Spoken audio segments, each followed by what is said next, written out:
অনিরুদ্ধ, একে শুনলাম আমি, কি এমন করে অনিরুদ্ধ আর উষা বলে স্মরণ করছি। অনিরুদ্ধ, অনিরুদ্ধ, কি হয়েছে উষা? তুমি কি শুনতে পেয়েছ? কি যেন আমাদের স্মরণ করছি, আমি স্পষ্ট শুনতে পেয়েছি। সত্যি? অনিরুদ্ধ আর উষা বলে কেউ আমাদের ডাকছে। যদি তাই হয়ে থাকে তবে আর এই স্বয়ংকক্ষে নয় উষা, চলো স্বয়ংকক্ষ পরিত্যাগ করে আমরা বাইরে গিয়ে দেখি। তাই চলো। এসো। প্রণাম নিবেদন করে আশীর্বাদ করি। আজ আমি আসলে তোমাদের কুটিরে এসেছি বলে তোমরা অবাক হয়ে গেছো না উষা? না, আপনি কিন্তু উষা, আমাকে দেবতারা আদেশ করে আমাকে পালন করতে হয়, এই জন্য তো আমি তোমাদের কুটিরে এসেছি। আমাকে ক্ষমা করো উষা। এই যে বলিসি, এতে আবার ক্ষমা চাওয়ার কি আছে? এসো দেবরিষি, বাইরে না থেকে আমাদের স্বয়ংকক্ষে এসে বিশ্রাম করো। না অনুরোধ, তবে আমার তো বিশ্রাম করার সময় নেই। কিন্তু কেন? আমি স্বর্গবর্ত পাতালে গিয়ে ৩৩ কোটি দেবতাকে আমন্ত্রণ করে দিয়েছি। কিন্তু কিসের কারণে? যেতে হবে তোমাদেরকে ইন্দ্রালয়ে। ঠাকুর দেবরাজ আদেশ করেছে, শ্রী ভদ্রবতী এসেছে ইন্দ্রালয়ে। কিছুক্ষণ পূর্বেই আমরা নৃত্য সঙ্গীত সমাপ্ত করি এই বিশ্রাম কক্ষে ফিরেছি। আবার পুনর্বার দেবরাজ আমাদের সংবাদ পাঠিয়েছে। সত্য উষা, জানো উষা, ওই শ্রীজবাসিনী ভদ্রবতী এসেছে তো, মনে মনে আশা করি কোনোদিন নৃত্যগীত দেখিনি, এই জন্য তো আমাদের নৃত্যগীত দেখবে বলে মনে মনে আশা করে এসেছে।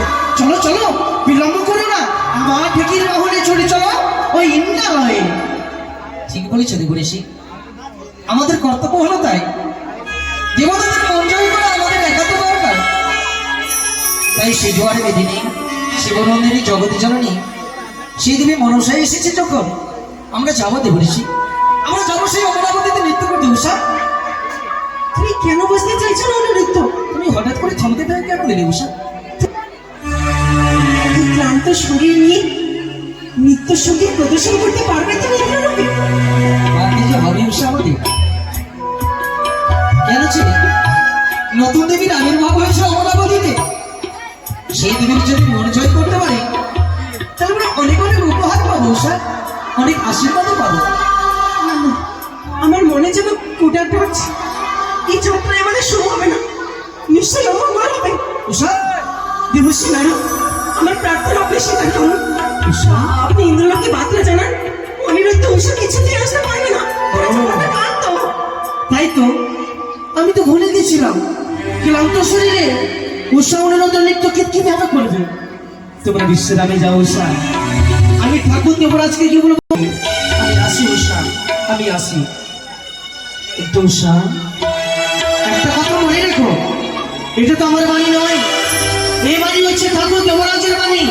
আর ঠাকুর দেবরাজের বাণী তোমরা যদি পালন না করো, না জানি রুষ্ট হয়ে ওই ৩৩ কোটি দেব দেবতারা তোমাদেরকে যুগল করবো অভিশাপ।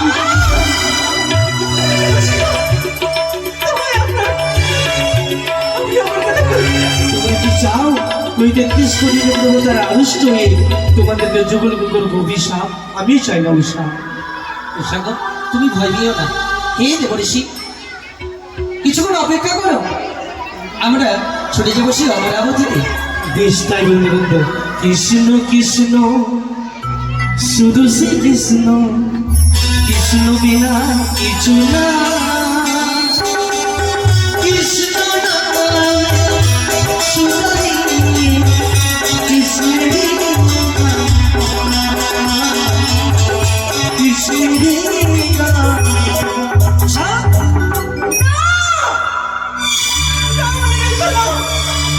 আমি কিছুতেই ইন্দ্রলোকে যেতে পারবো না। তুমি কেন বুঝতে চাইছো না অনিরুদ্ধ? আমি ক্লান্ত, এই ক্লান্ত শরীর নিয়ে নৃত্য সঙ্গীত প্রদর্শন করার মতো শক্তি আমার নেই। আর যদি কোনো মাত্র ত্রুটি হয় তাহলে দেবরাজ নষ্ট হবে। আমি এত বড় অন্যায় করতে পারবো না, এত বড় অন্যায় করতে পারবো না আমি। উষা, তুমি ভেঙে পড়ো না উষা। আমি জানি তুমি বড্ড ক্লান্ত পরিশ্রান্ত, তবুও কি করবো? আমাদের যে অমরাবতী যেতে হবে। যে দেবরাজকে বলে বিবাহ সাথে বসিয়েছে, যে দেবরাজের আমাদের জন্য যে দেবরাজের মাথা উঁচু, আমাদের জন্য কি সেই দেবরাজের মাথা নিচু হোক এই কখনো আমরা চাইবো? উষা, চাইবো না। তাই বলি আর অমরভাবে না খেতে আমার সাথে নিয়ে চলো সেই অমরাবতীতে।